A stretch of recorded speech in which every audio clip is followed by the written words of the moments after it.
মানিকগঞ্জে জুলহাস যমুনা নদীর পাড়ে নিজের তৈরি আরসি বিমান আকাশে উড়িয়ে দেশ জুড়ে আলোড়ন সৃষ্টি করেছেন।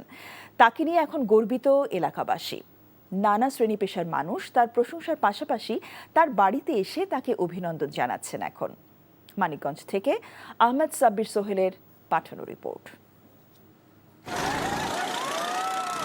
2014 সালে এসএসসি পাশ করার পর অর্থাভাবে লেখাপড়া করতে পারেননি মানিকগঞ্জের শিবালয় উপজেলার ষাটগড় তেওতা গ্রামের তরুণ উদ্ভাবক জুলহাস মোল্লা, পেশায় ইলেকট্রিক মিস্ত্রি।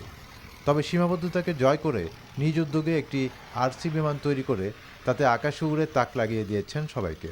তার এমন কৃতিত্বে দেশবাসী তাকে নিয়ে গর্ব করতে শুরু করেছে। তরুণ উদ্ভাবক জুলহাস মোল্লা জানান, তার উদ্দেশ্য দেশের জন্য এমন কিছু করা যা সকলের কাজে আসবে। টোটাল 4 বছরের পরিশ্রমে এটা সম্ভব হয়েছে। আর এইটার ভিতরে যে ম্যাটেরিয়াল আছে সেগুলো প্রায় 1.5 লাখ টাকার মতো খরচ হয়েছে। আর এটা বানানোর জন্য যে জ্ঞানটা দরকার, তো সেই জ্ঞানটা অর্জন করতে আনুমানিক 8-10 লাখ টাকা খরচ হয়ে গেছে গত 4 বছরে। এলাকাবাসীরা বলছেন, জুলহাস এই উদ্ভাবনের মধ্য দিয়ে এলাকার অহংকার হয়ে উঠেছে।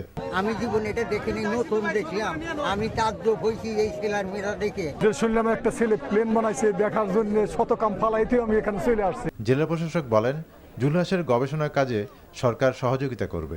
অনেক লোক এই ধরনের উদ্যোগ নেয়, কিন্তু দেখা যায় যে গাড়ির মতো চলে কিন্তু আকাশে উঠতে পারে না। এই বিষয়টা আমার কাছে মনে হচ্ছে ওনার যে মেজারমেন্ট এবং ক্যালকুলেশনের দক্ষতা অনেক ভালো আমার কাছে মনে হয়েছে, যেই কারণে এই বিমানটা আকাশে উঠতে পেরেছে।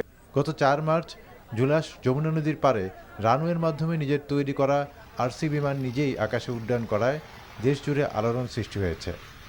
NTV news desk. এই ঈদে জামা জুতো অ্যাক্সেসরিজের ডিসকাউন্ট।